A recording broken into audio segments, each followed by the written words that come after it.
BTC universal தயாரிப்பில் அருள்நிதி நடிக்கும் Demonte colony 2 August 15 முதல் உங்கள் அபிமான திரையரங்குகளில். Your dream vacation to Malaysia starts from ₹24,999 only with GT Holidays. அவர் சினிமாவில் பார்க்கும்போது சரி, எல்லா இடத்துலையும் சரி, ஸ்கூலில் இருக்கும்போது கொஞ்சம் ஓரளவு ராமகிருஷ்ண மடத்தில் போகும்போது ஓரளவு கொஞ்சம் பக்குவப்பட்டு ஓரளவு ஆன்மீகம் எல்லாம் கற்றுக்கிட்டு அப்படியே வளர்ந்து வர்றாரு. பள்ளி பருவத்திலேயே அவருக்கான ஆன்மீகம்ங்கிறது இருந்துச்சு. அந்த சூப்பர் ஸ்டார் மம்முட்டி நடித்த கதை பறையும் போல் அப்படின்னு அதுதான் வந்து குசேலனுங்கிற பேரில் வந்துச்சு. ஏறக்குறைய அந்த கதையை ரஜினி சாருடைய கதையை தான் வந்து கொஞ்சம் மாற்றி வந்து ஒரு பார்பர் ஷாப்பாக மாற்றி இருப்பார். அவர் கொஞ்சம் கோபக்கார, பயங்கர சின்ன வயசுலேருந்து பயங்கர கோபக்கார. சிவாஜி வராண்டா அப்படின்னாலே பசங்க அலர்ட் ஆகிடுவாங்க. அடிதான், பேச்செல்லாம் கிடையாது, ஓங்கி ஒரு அரை அடிஞ்சிருவார். அந்த மாதிரியான ஒரு சுபாவம். எவனா இருந்தாலும் சரி, அண்ணங்கிட்ட மட்டும்தான் பயம். பெரிய ரவுடி அவன். அந்த ஏரியால எல்லோருமே அவனை பயப்படுவாங்க. அந்த ரவுடியை வந்து வெரைட்டி அடிக்கிறார். சைக்கிள் செங்கிலி எடுத்துட்டு பியூசி முடிச்சுட்டு ஒரு கன்னட பத்திரிகையில் ப்ரூஃப் ரீடராக இருந்தார். முதல் மாச சம்பளம் 60 ரூபா. அதில் வந்து சிகரெட் பாக்கெட் வாங்கினா, அது வாங்கினேன், இது வாங்கினேன்னு ஒரு கணக்கு சொல்லியிருப்பார். தமிழ் வரவே வராது, ரொம்ப பிச்சு போட்ட மாதிரி வரும். அப்படி பேசினார் ரஜினி. இன்னைக்கு வந்து குட்டி கதையெல்லாம் சொல்றாரு. மேலே ஏறிட்டானா குட்டி கதை. நானே ஒரு புக்கிங் சூப்பர் ஸ்டார் சொன்ன சூப்பர் கதைக்குன்னு ஒரு குட்டி கதை புத்தகமாக போட்டிருக்கேன்.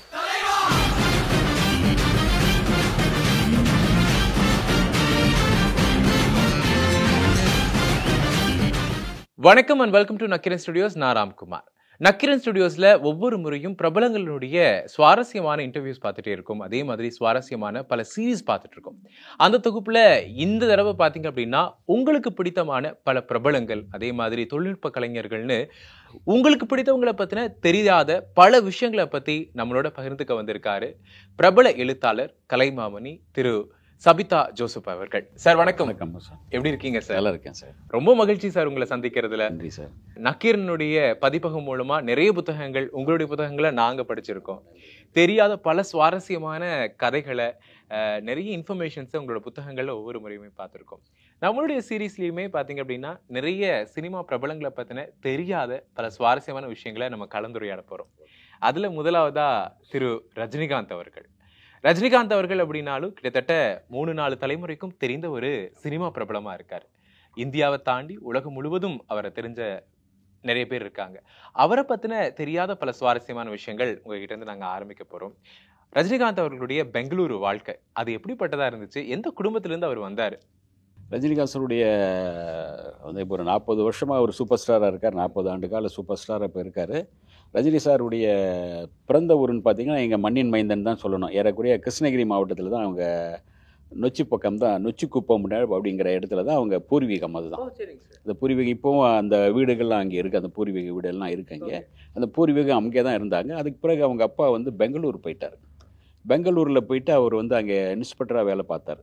ஒரு காவல் நிலையத்தில் வேலை பார்த்தார். இவருக்கு வந்து அப்பா, அம்மா ரமாபாயின் அம்மா, இவருக்கு சின்ன வயசில் இருக்கும்போதே அம்மா இறந்துட்டாங்க. அண்ணன் வந்து சத்யநாராயணா. இன்னொரு அண்ணன் வந்து அவர் கொஞ்சம் சாஃப்டானவர். இவர் அதிகமாக பயப்படுறது சத்யநாராயணன் தான் பயப்படுவார். அவர் தான் பெல்ட் அடிச்சிருவார். அந்த மாதிரி ஒரு அக்கா ஒன்று இருந்தாங்க. அப்புறம் வந்து அவர் வந்து நாகேஸ்வர் ராவ் அவர் இன்னொரு அண்ணன். அவர் கொஞ்சம் சாஃப்டான, அவரோட ஃப்ரெண்ட்லியாக இருப்பாங்க அவங்க. அந்த மாதிரியான இது அங்கே தான் இவர் இந்த ராமகிருஷ்ண மடத்தில் தான் போய் படித்தார். அது அந்த காலகட்டத்தில் அவங்க அப்பாவுக்கு வந்து இவங்க படித்து வளர்ந்து வர்ற காலகட்டத்தில் இவங்க இந்த இராணுவத்தில் இருந்தார் சின்ன அண்ணன். பெரிய அண்ணன் வந்து ஏதோ ஒரு ஆஃபீஸ் ஒர்க்கில் இருந்தார். ஆஃபீஸில் தான் ஒரு பெரிய போஸ்ட்டில் இருந்தார். அவங்க சம்பாதிக்கிற காசு தான். ஆனால் அப்போ வந்து அவங்க அப்பா ரிட்டையர் ஆகிட்டார். ரிட்டையர் ஆன பிறகு அவங்க அப்பாவுடைய மாத பென்ஷன் வந்து 30 ரூபா மாத பென்ஷன். இந்த 30 ரூபாயில் என்ன பண்ணும் அவர், என்ன அந்த பென்ஷன் பணம் வந்ததில் என்ன பண்ணாருன்னு ஒரு சின்ன ஒரு பெட்டி கடை வச்சுட்டு அதில் உட்காந்துட்டு மிச்ச பணத்தை வந்து ஒரு வீடு மாதிரி கட்டி வீடு இது பண்ணிட்டாங்க. சொந்த வீடு மாதிரி இருந்துட்டாங்க. அந்த பெட்டி கடை மாதிரி வச்சுட்டு தான் அவங்க அப்பா உட்காந்துருந்தாங்க. 30 ரூபா மாதம் பென்ஷன் வரும். அதில் தான் அவங்க ஓடிட்டுருக்கோம். இவர் வந்து அந்த நேரத்தில் வந்து ரொம்ப வறுமையான சூழ்நிலை தான். அதாவது என்ன பண்ணுவாங்கன்னா, ஒரு காடா துணின்னு வாங்கினாங்கன்னா ஒரு ஒரு ஒரு இப்போ 50 மீட்டர் 20 மீட்டர் வாங்கி 10 மீட்டர் வாங்கினாங்கன்னா எல்லோருக்கும் சேர்ந்து ஒரு பைஜாமா மாதிரி தைச்சிருவாங்க. பேண்ட் ஷர்ட்லாம் அன்றைக்கெல்லாம் அவருக்கு பேண்ட்லாம் அந்த காலத்து இப்போ இன்றைக்கி மாதிரி அமைஞ்ச மாதிரி அவர் அன்றைக்கி அமையலை.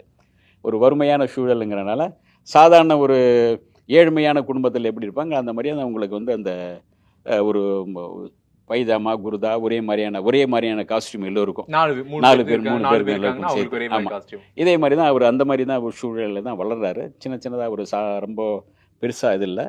இப்படி வளரும்போது இவருக்கு வந்து ஒரு கொஞ்சம் கோபக்காரர், பயங்கர சின்ன வயசுலேருந்து பயங்கர கோபக்காரர். சிவாஜி வராண்டா அப்படின்னாலே பசங்க அலர்ட் ஆகிடுவாங்க அந்த அளவுக்கு. ஆமாம் ஆமாம், அந்த அளவுக்கு ஒரு சிவாஜின்னு தான் சொல்லுவாங்க அந்த பசங்க மத்தியில். அவர் பேர் சிவாஜின்னு தான் சொல்லுவாங்க. அவர் சினிமாவில் பார்க்கும்போது சரி, எல்லா இடத்துலையும் சரி, ஸ்கூலில் இருக்கும்போது கொஞ்சம் ஓரளவு ராமகிருஷ்ண மடத்தில் போகும்போது ஓரளவு கொஞ்சம் பக்குவப்பட்டு ஓரளவு ஆன்மீகமெல்லாம் கற்றுக்கிட்டு அப்படியே வளர்ந்து வர்றாரு. வளர்ந்து வர உங்களுக்கு வந்து அது அந்த நேரத்தில் அவருக்கு வந்து ரவுடித்தனம் இதெல்லாம் இருக்கும், பயங்கர கோபமெல்லாம் இருக்கும். பள்ளி பருவத்திலேயே அவருக்கான ஆன்மீகம்ங்கிறது இருந்துச்சு. அதெல்லாம் வந்து இதில் இருந்தார் இல்லையா உங்களுக்கு, ராமகிருஷ்ண மடங்கிறாங்களா, அந்த இடத்துல உங்களுக்கு அந்த இது இருந்துச்சு. அந்த பயிற்சியோடு வரும்போது உங்களுக்கு அந்த ஆன்மீக ஈடுபாடோடு வந்துடுச்சு. அங்கேருந்து உங்களுக்கு அந்த இதெல்லாம் வருது. அதுக்கு பிறகு தான் வெளியே வரும்போது படிப்பு முடிச்சுட்டு வெளியே பியூசி முடித்தார்னு நினைக்கிறேன். பியூசி முடிச்சுட்டு ஒரு கன்னட பத்திரிகையில் ப்ரூஃப் ரீடராக இருந்தார். பத்திரிகையாக தூங்குறாரு. ஆமாம், ஒரு பத்திரிகை ஆஃபீஸில் வேலை பார்த்தார். ப்ரூஃப் பார்க்குற வேலை. மாதம் அவருக்கு 60 ரூபா சம்பளம், முதல் மாதம் சம்பளம் 60 ரூபா. அதில் வந்து சிகரெட் பாக்கெட் வாங்கினேன், அது வாங்கினேன், இது வாங்கினேன்னு ஒரு கணக்கு சொல்லியிருப்பார் முதல் மாத சம்பளத்தில்.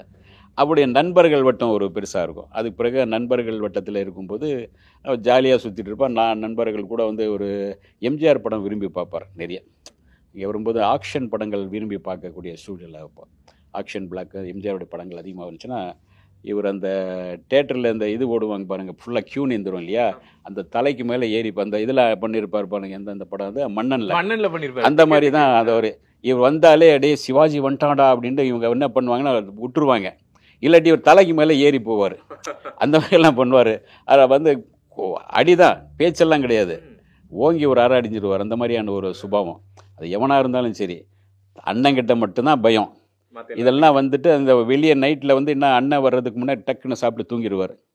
இல்லாட்டி என்னாச்சு ஏதாச்சு அவன் என்ன பண்ணா அதெல்லாம் விசாரணைலாம் நடக்கும் இல்லையா, அதனால் தூங்கிடுவார் முன்னேறும். அந்த மாதிரி ஒரு சூழலில் இருக்கும். ஒரு சமயம் வந்து அவருடைய சின்ன அண்ணனை வந்து அங்கே ஒரு பெரிய ரவுடி, மிகப்பெரிய ரவுடி, அந்த ஏரியா தாதா ரவுடி, மிகப்பெரிய ரவுடி. அவங்க சின்ன அண்ணனை வந்து ஓங்கி அரைஞ்சிட்டார். இதை வந்து வீட்டில் இருக்கிறவங்க யாரும் அந்த ரவுடி அடிச்சிட்டான் சிவாஜிகிட்ட சொல்லாதீங்கன்னு சும்மா இருந்துட்டாங்க. அவரும் சொல்லாமல் அப்படியே இருந்தால் வீடு என்ன அமைதியாக இருக்குது அப்படின்னு கேட்டிருக்காரு. இது பண்ணால் இவங்க யாரும் ஒன்றும் சொல்லலை. நைட் 10 மணிக்கிட்ட வந்து அவங்க அண்ணன் சொல்லியிருக்கா, டே சிவாஜி என்ன அந்த இவன் நாராயண ரவுடி அடிச்சிட்டான்டா, நான் அண்ணா இப்படி கண்ணெல்லாம் வீங்கி போச்சுடா, ஏன் அடித்தாவன், எதுக்கு அடித்தாவன், எங்கே அவன் அப்படின்னு, இல்லை அவன் இதில் இருப்பான்டா அப்படின்னு. சரி என்ன பார்க்குறாரு. உடனே வந்து உங்களுக்கு ஃபோன் பண்ணி ஃப்ரெண்ட்ஸை கூப்பிடலாம் அப்படின்னா வேலை நைட் ஆச்சு. நாளைக்கு காலைல அப்படின்னா போலீஸ் தெரியும், விஷயம் வேறு மாதிரி போயிடும், அண்ணன்லாம் வந்துடுவார், விஷயம் போயிடும் அப்படின்னா நைட்டோடு கிளம்புறாரு. ஒரு சைக்கிள் செயின் இன்னொரு இது எடுத்துகிட்டு அப்படியே போட்டு அப்படியே சுற்றிட்டு இந்த இதில் வருவார் பார்த்தீங்க அந்த தப்பு தாளங்களை, டே நாராயணா அப்படின்னு போகிறார். அப்படியே போயிட்டு ஒரு அந்த என்னமோ ஹல்லி அப்படின்னு வரும், அந்த ஏரியாவில் போயிட்டு இவர் வழக்கமாக சாராயம் கொடுக்குற இடம் இருக்கும். நான் தலைவா என்ன ஆளை காணோம் அப்படின்றார். வா வாத்தியார அப்படின்றார். ரெண்டு இது கூட ஒரு 2 பாட்டில் எடுத்து கடகடன்னு ஏற்றிட்டு அங்கேருந்து கிளம்புறாரு. டேய் நாராயணா கொண்டி வாடா, ஏதோ அந்த பெங்களூரில் அந்த ஸ்லாங்கில் திட்டிட்டு அப்படியே டேய் நாராயணா செயினை சுற்றிட்டு போயிட்டே இருக்கார். அந்த ஏரியாவுக்குள்ளே போயிடுறாரு. அந்த ஏரியாவுக்குள்ளே போனால் அவர் இருக்கிற ஏரியா, அந்த ஏரியாவில் இவர் ஒண்டி தான் பார்த்தீங்கன்னா இந்த மாதிரி இருக்குல்ல, அந்த மாதிரி தான் இருப்பார், இன்னும் ஒல்லியாக தான் இருப்பார். போகிறாரு. போனால் பார்த்தா அங்கே நாராயணன் இல்லை. கேட்குறாரு, அந்த ஹோட்டலில் உட்காந்துருக்கான் அப்படின்றாங்க. அந்த ஹோட்டலில் போனால் இவர் பின்னாடி உட்காந்துருக்கான். ஓங்கி ஒரு உதுக்குறான். அவன் 4 படி போய் தாங்குறான். எங்கள் அண்ணனே அடிக்கிறார். அடி நாராயணா அப்படின்னு துரத்தி அவனை வந்து அந்த மார்க்கெட்டில் அந்த பக்கம் ஓடுறான். அவன் ஆக்ஷன் காட்சிகள் அங்கேயே ஆரம்பிச்சிருச்சு. பெரிய ரவுடி அவன். அந்த ஏரியாவில் எல்லோருமே அவனை பயப்படுவாங்க. அந்த ரவுடியை வந்து விரட்டி அடிக்கிறார் சைக்கிள் செங்கிலி எடுத்துகிட்டு. அவன் விரண்டு போயிட்டு ஒரு அடியாக போய் ஒளிஞ்ச பிறகு வீட்டுக்குள்ளே வர்றாரு. அமைதியாக வந்து அப்படியே தூங்கிடுறாரு.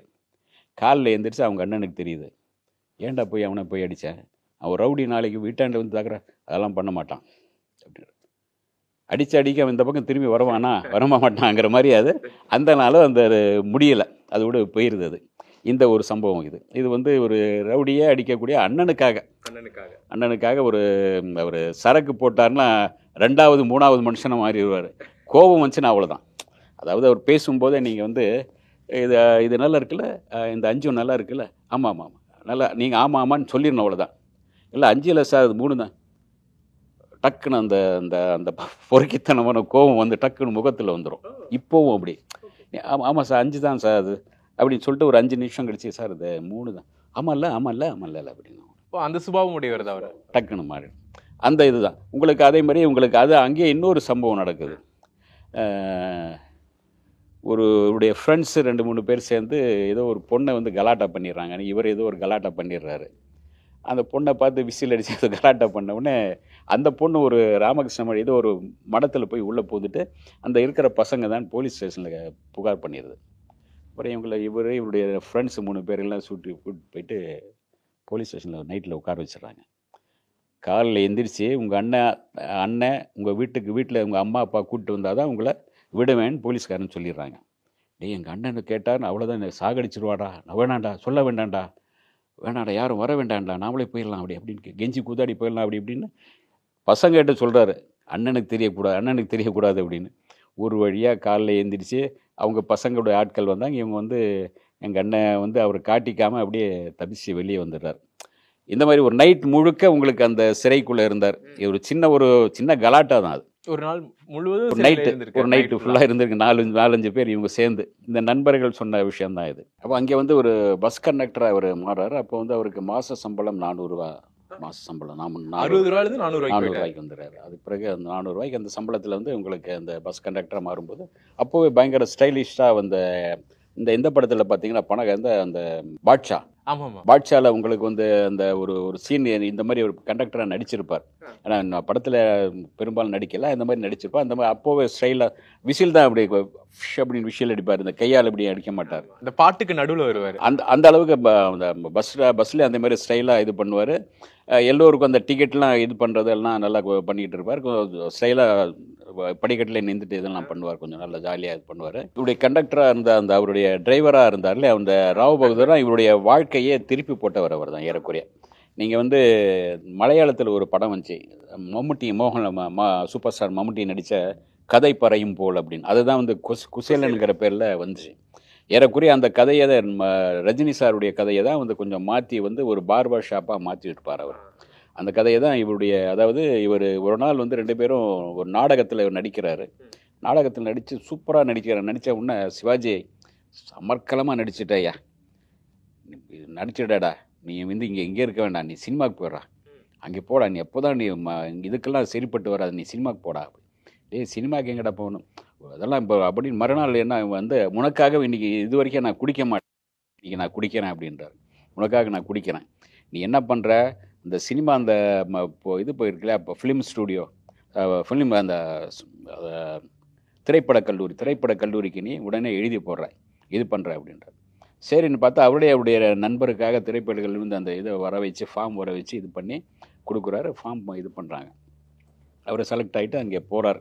இங்கே சென்னைக்கு வரும்போது அவர் என்ன பண்ணுறாருன்னா, சிவாஜி அவங்க அண்ணன் இப்போ வந்து இவர் 400 ரூபா சம்பளம் வந்துட்டுருக்கு, அதை விட்டு தான் நீங்கள் போகணும். அது வந்து ஒரு லீவ் போட்டு ஒரு லாங் லீவ் போடுவாங்களே, அந்த மாதிரி ஒரு மெடிக்கல் லீவ் மாதிரி ஒரு லீவ் போட்டுட்டு கிளம்புறாரு. வீட்டுக்கு தெரிஞ்சு போகிறாரா சார்? வீட்டுக்கு தெரியும். வீட்டில் இருந்தாலும் கொஞ்சம் பார்த்து நீ இது பண்ணுற அப்படின்னு பார்த்துக்கோ அப்படிம்பாங்க அவங்க அப்பா எல்லாரும் சொல்கிறாங்க. ஓகேன்னு இது பண்ணிக்கிறேன்னு லாங் லீவில் தான் போகிறார். அந்த சம்பளம் வந்துடும், இல்லை வீட்டுக்கு வந்துடும், அது இது வந்துடும். அப்படி போகிறாரு. போகும்போது இவர் வந்து மாதம் நான் 150 ரூபா அனுப்புகிறேன். அவருக்கு வந்து சம்பளம் வந்து அவருக்கு 400 ரூபா தான், நான் 150 ரூபா அனுப்புகிறேன்றார் அவருடைய நண்பர். அதை அனுப்பிட்டு அதில் இந்த ஒரு சங்கிலி செயின் எடுத்து இந்த கழுத்தில் போகிற, இது எடுத்துக்கடா, பயன்படம் வச்சுக்கோடா அப்படின்றார். இங்கே வந்து அவர் வந்த பிறகு அது பயன்படுது. திடீர்னு ஒரு மாதம் நெருக்கடி வந்துச்சுன்னா அந்த செயினை அடுக்க வச்சுட்டு மறுபடியும் மாதம் வரும்போது 1ஆம் தேதி வரும்போது அந்த காசை வந்து அந்த ரொட்டேஷன் பண்ணிவிட்டு இது பண்ணிட்டு இருக்காரு. அப்படியே பண்ணிடுறார். அப்படி பண்ணி தான் அவர் இங்கே வர்றாரு.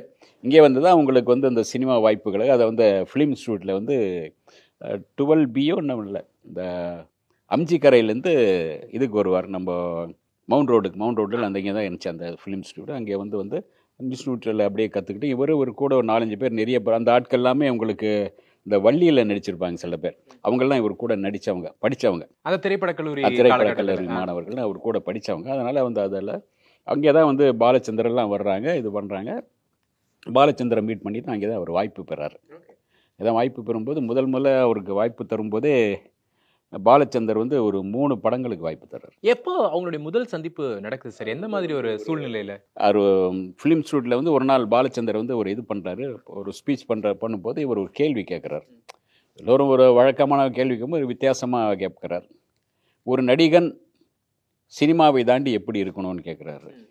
ஒரு நடிகன் எப்படி இருக்கணும்னு கேட்குறாரு. அவர் வந்து சினிமாவுக்குள்ளே நடிக்கலாம், நிஜத்தில் நடிக்கக்கூடாது அப்படின்றார் அவர். அது அப்படியே ஒரு பதில் சொன்னோன்னே நான் வித்தியாசமாக சொல்கிறானே அப்படின்னு. அது இல்லாமல் அவர் பார்க்கும்போது கொஞ்சம் ஸ்டைலாக இருப்பார். பார்த்திங்கன்னா எவ்வளோ பெரிய கூட்டத்தில் பார்த்தீங்கன்னாலும் அவர் தனியாக தெரிவார். வேகமாக நடக்கிறது, வேகமாக நிற்கிறது, டக்குன்னு திரும்புறது, இது எல்லாமே வேறு மாதிரி தெரியும். அந்த வேகமும் ஸ்டைலும் தான். அதை ஒரு முறை ஒரு ஓவியர் மாருதியின் மறைஞ்சிட்டார் அவரும் ஒரு முறை சொன்னார். அவர் வந்து அவருடைய மராட்டாஸ்க அவரும் மராட்டி தான், எங்கள் சமூகத்தை சேர்ந்தவர் தான் ரஜினி. பார்த்திங்கன்னா எவ்வளோ கூட்டத்தில் பார்த்தாலும் அவர் வெரைட்டியாக தெரிவார், அப்படியே வித்தியாசமாக தெரிவார் அப்படிம்பார். அவ்வளவு பவர்ஃபுல்லாக இருக்கும். எங்கே இருந்தாலும் அவர் டக்குன்னு அந்த அவர் தான் அப்படின்னு ரஜினின்னு தெரிஞ்சிற மாதிரி ஒரு இது பண்ணியிருப்பார், ஸ்டைலாக தான் இருப்பார்.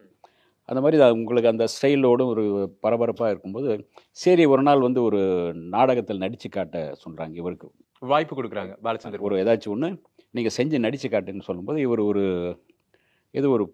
ஓனாக ஒரு ட்ராமா, ஒரு சின்ன ஒரு பீஸ் வந்து நடித்து காட்டுறாரு. ரொம்ப நல்லா இருக்குது அப்படின்னு சொல்லிட்டு போகிறாரு. அவ்வளோதான்.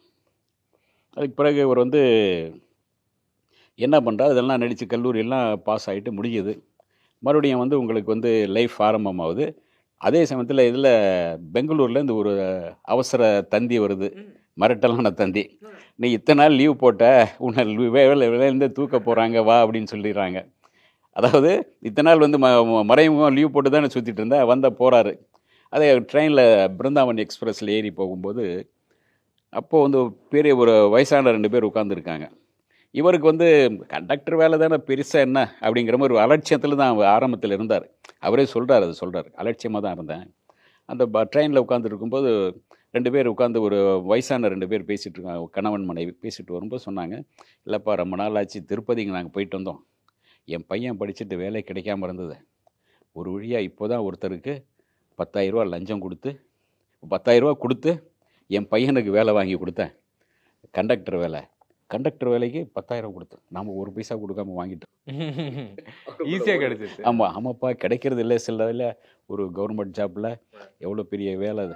அதுக்காக தான் சுவாமிக்கு போய் அர்ச்சனை பண்ணிட்டு வர்றேன் அப்படின்னு சொன்னோடனே இவருக்கு அப்படியே யோசிக்கிறார், என்னடா அந்த வேலையை பற்றி நம்ம ரொம்ப அசால்ட்டாக ரொம்ப சாதாரணமாக நினச்சிட்டு இருந்தோம். அந்த வேலைக்காக இவன் பையனுக்காக இவர் அலைஞ்சிரு திரிஞ்சு ஒரு வழியாக வேலை வாங்கியிருக்காரு. நம்ம இவ்வளோ அசால்ட்டாக இருந்தோமே நினச்சிட்டு போகிறாரு. அப்படியே நினச்சிட்டு சரி அந்த வேலை மேலே ஒரு ஈர்ப்பு வருது, மதிப்பு வருது. அங்கே போய் இறங்கின உடனே சொல்கிறாங்க, இல்லைப்பா உன்னை நீக்கிட்டோம், நீ இத்தனை நாள் வந்து இங்கே வேலையே பார்க்காம சம்பளம் வாங்கிட்டு இருந்த, அதனால் உன்னை தீக்கிட்டோம் அப்படின்றாங்க. அப்புறம் அதை வந்து அவர் கூட வேலை பார்த்த ஒருத்தர் தான் போட்டு கொடுக்குறாங்க. அது அந்த சரி என்ன பண்ணுறது, அது வழக்கம் தானே, சரி என்ன பண்ணலான்னு தெரியல.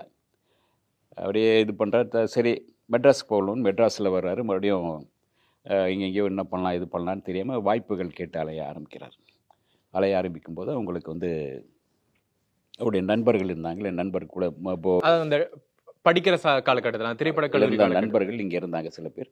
அந்த நண்பர்கள் தான் இப்போ வந்து இந்த அவருடைய கல்யாண மண்டபத்துடைய மேனேஜராக இருக்கிற அவருடைய அண்ணன் எல்லாமே அவங்க தான் இருந்தாங்க. அவங்க வீட்டில் போய் தங்குறாரு. தங்கிட்டு பேசிகிட்டு இருக்கும்போது ஒரு நாள் வந்து திடீர்னு வந்து ஒரு அழைப்பு வருது. ஒரு டிரைவர் வர்றாரு. இங்கே சிவாஜி ராவ் யாருன்னா நான் தான் அப்படி, அவர் மேலே இருக்கார், மேலே கொட்டாயில் இருக்கார் அப்படின்னாங்க. மேலே கொட்டாயி ஓலை கொட்டாயில் இருக்குது. ஓலை கொட்டாயிலுக்கு வந்தோடனே உடனே போயிட்டு ரஜினி சார் இவரை கவிதாலயை கூப்பிட்றாங்க. அப்படின்னா போய் பார்த்து பாலச்சந்தர் சார் இருந்து அழைப்பு.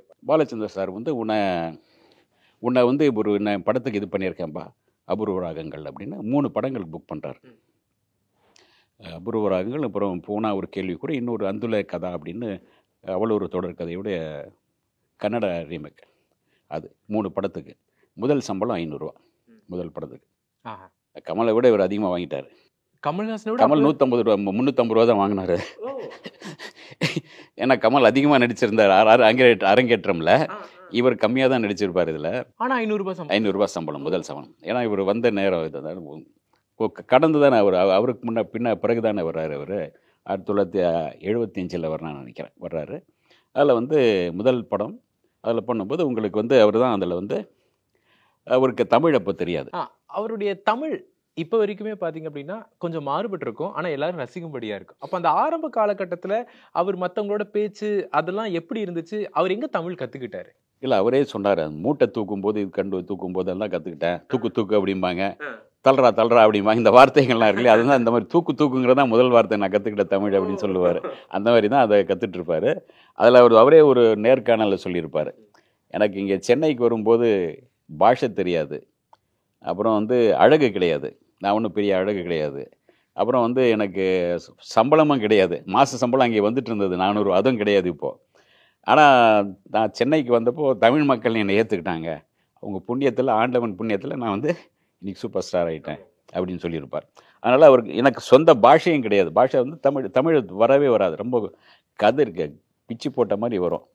அப்படி பேசின ரஜினி இன்னைக்கு வந்து குட்டி கதையெல்லாம் சொல்றாரு. மேலே ஏறிட்டானா குட்டி கதை. 1 மணி நேரம் தொடர்ந்து பேசுறாரு. இவர் எடுத்த விஷயம் என்னன்னா, ஜனங்களோட பாஷையில் பேசணும், கலோக்கியலாக பேசணும். அப்போதான் ஜனங்களோடு நீங்கள் மிங்கிள் ஆக முடியும். அதை விட்டுட்டு நீங்கள் வந்து உங்களுக்கு உங்களுடைய பாண்டித்யம் வேறு மாதிரி, கொஞ்சம் வேறு மாதிரி ஸ்லாங்லாம் பேசுனீங்கன்னா அந்த மொழி அது சீக்கிரம் ஒட்டாது. ஜனங்களோடு நீங்கள் ஒட்டி இருந்தால் தான்.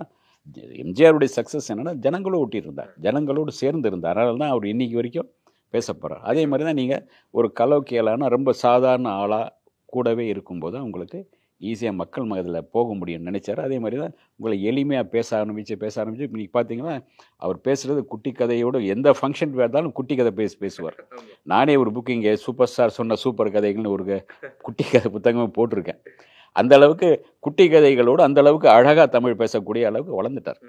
ஆரம்பத்தில் உங்களுக்கு கொஞ்சம் கொஞ்சம் பாலச்சந்தர் சார் சொல்கிறாரு, நீ வந்து தமிழ் கற்றுக்கணும், முதல்ல சொன்னால் முதல்ல தமிழ் கற்றுக்கோ, எப்படியாவது கற்றுக்கோ, எந்த பேப்பர் அந்த பேப்பர் ஏதாவது பேசி திட்டு கிட்டு எதாவது கற்றுக்கோ அப்படின்றார். அதுக்கு பிறகு தான் கொஞ்சம் கொஞ்சம் கற்றுக்கிட்டு அவருக்கு டைலாக் 2 வரி தான், பைரவி வீடு இதுதானா அப்படின்னு. இந்த வரியை வந்து 200 தடவை நான் மனப்பாடம் பண்ணேன்.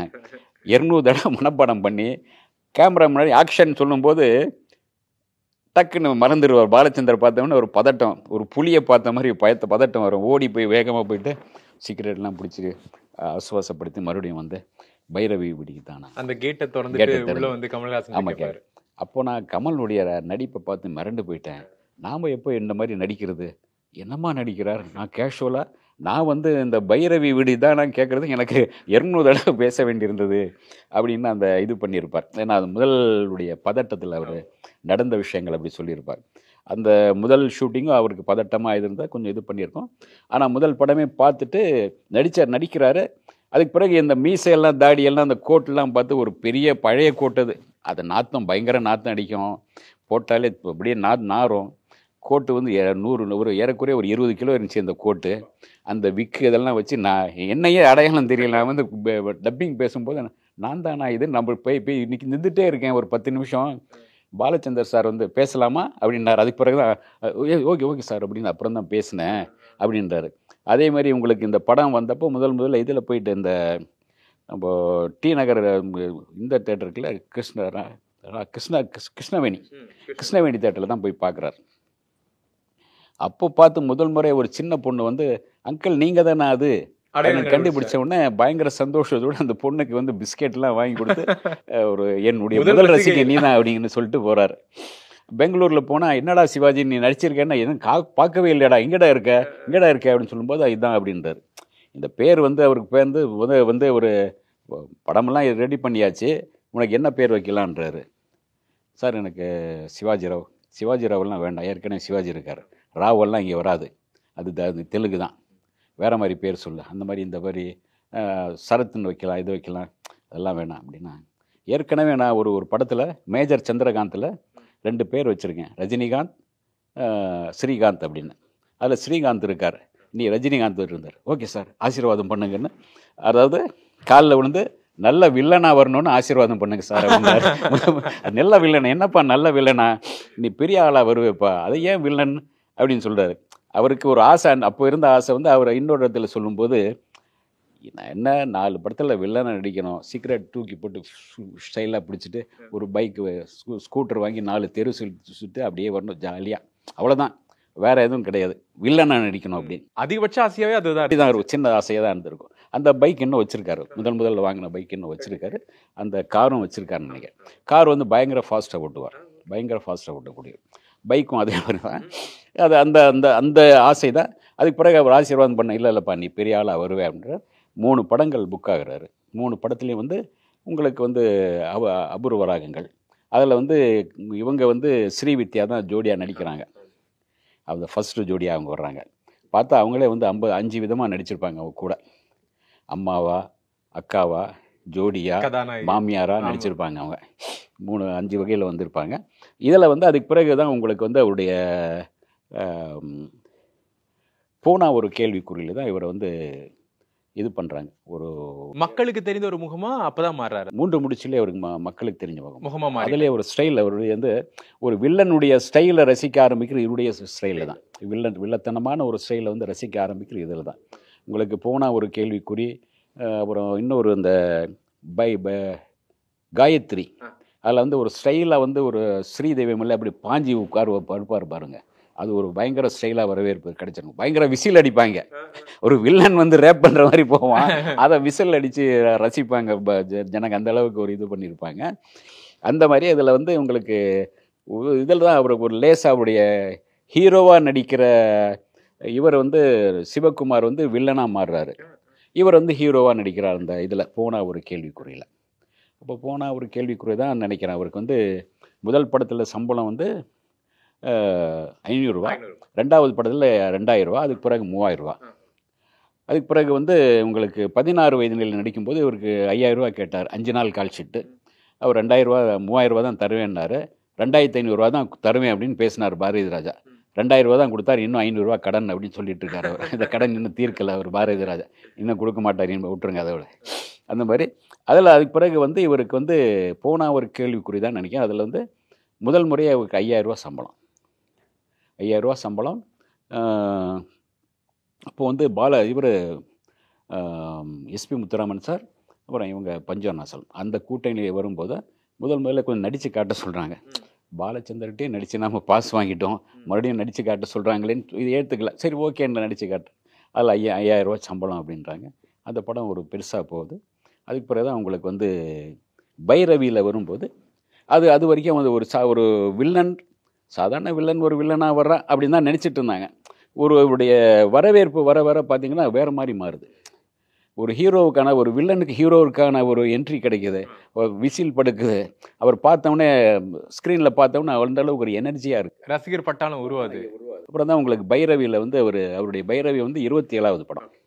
27வது படம். அதில் தான் ஹீரோவாக ஆகிறார். அதில் ஹீரோவாக இவர் கூட நடிக்க எந்த நடிகையும் பெருசாக சம்மதிக்கலை. ஏன்னா வில்ல கதாபாத்திரத்திலேயே வில்லத்தில் நடிச்சிட்டு இருந்த ஒரு வில்லனாக இருந்த ஒரு ஹீரோவாக பண்ணுறார் பைரவியில். அப்போ வந்து ஸ்ரீபிரியா நடிக்கிறாங்க கூட. அதில் வந்து அந்த படம் தான் ஒரு பைரவியில் ஒரு வேறு மாதிரி இவரை கலர் மாறுது. அதுக்கு பிறகு இவரை முதல் படத்தில் இவர் சூப்பர் ஸ்டார்னு இவர் கலைப்புலி தான் ஒரு பட்டம் கொடுத்துட்றாரு. அங்கேருந்து பார்த்தீங்கன்னா அவருக்கு ஆரம்பமாகுது. அதில் பைரவியில் அவருக்கு 15000 30,000 எனக்கு சம்பளம் நினைக்கிறேன். முதல் ஹீரோவாக கம்மி தான் கொடுத்துருந்தாங்க. அதுக்கு பிறகு தான் அவருடைய சம்பளம் அதுக்கு பிறகு தான் மாறுது. அதுக்கு பிறகு சம்பளம் அவருடைய பிரியாவில் வரும்போது தான் கேட்குறாரு இவர் பஞ்சவர்ணாசலம், எவ்வளோப்பா சம்பளம் வாங்குறேன்? ஏதோ வாங்குறேன்னே 50 60. என்ன சொல்கிற நீ? வெளியே உன் படத்துக்கு பயங்கர பிஸ்னஸ் நடந்துட்டு இருக்கு, நீ என்னப்பா 50 60 வாங்குறேன்னு சொல்கிறேன்? என் நடிப்பை ஜெயலலிதா பாராட்ட மறுத்தார். ஏன் தெரியுமா? நக்கீரன் இதழில் சினிமா கொட்டகை டைரக்டர் ரைட்டர் VC குகநாதன் எழுதி வரும் புதிய தொடர் வாங்கி படியுங்கள் உங்கள் நக்கீரன்.